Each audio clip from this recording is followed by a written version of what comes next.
get that song out of here.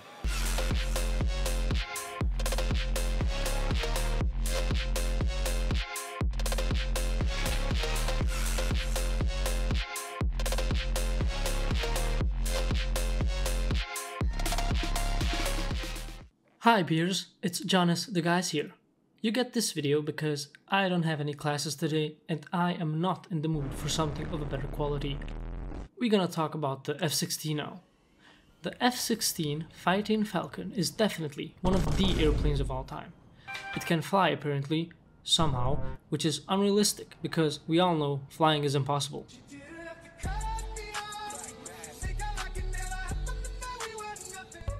The F-16 has a BR of 12.0. There are two F-16s in the American tech tree. One is this one, the ADF, and the second is just A. The difference, which I can see, is that the F-16A can carry bombs and that's it. Nothing else. Maybe a bit more speed. I don't know honestly. I didn't check. We're gonna talk about the F-16ADF, which is pretty much the F-16A, but with the added letters DF, which stands for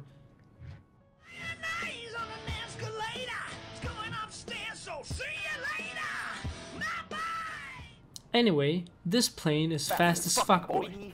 It can reach very high speeds, about 1,000 speeds. That's compared to an old prop plane, very fast.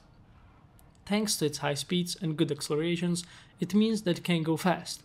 But that also means, while it can go fast, it can't turn as well while going that fast.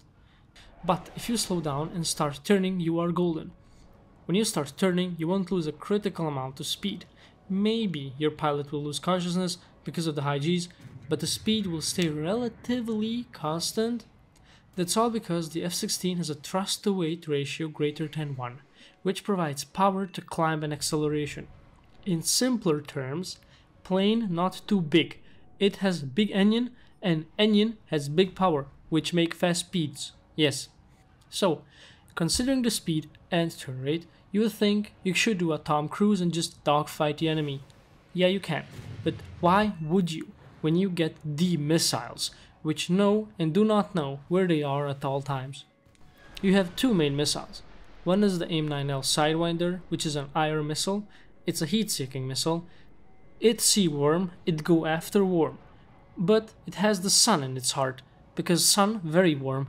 And the other missile is the AIM-7M Sparrow, which is a radar missile. Plane have radar, you see enemy signature on radar and you lock on and fire.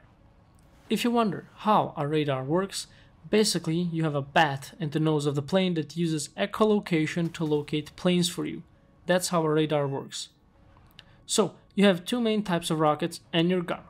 For targets which are further away from 5 kilometers, you can use the Sparrows, and for targets which are closer, you can use the Sidewinders. It just works. I do it like that. It's wrong, maybe, but I like it. I don't care. If it happens that you come up close with an enemy plane, you can use your gun. Shoots good bullets which do damage. That is a good yes. You can use the gun to farm the ground targets too. That's a small boost to your SLRP earnings that match, which we all know won't help because the snail fucked the economy harder than Bush invaded Afghanistan. You will be using the missiles most of the time anyway, so like, the gun is good and all, but not completely needed, you know? So, I don't have many hours logged in on the plane, so I asked the general public, and I made a survey on how the plane is.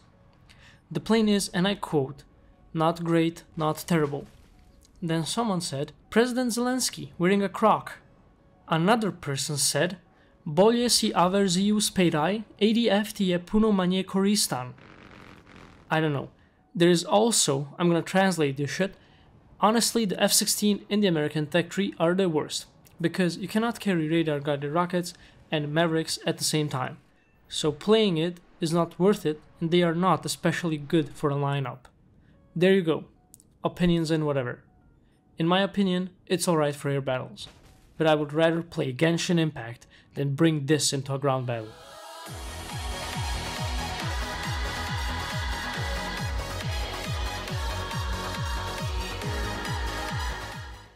Well, that was a little bit sus. We are at the end. Don't forget to like, remember to subscribe, and thanks for watching. See ya.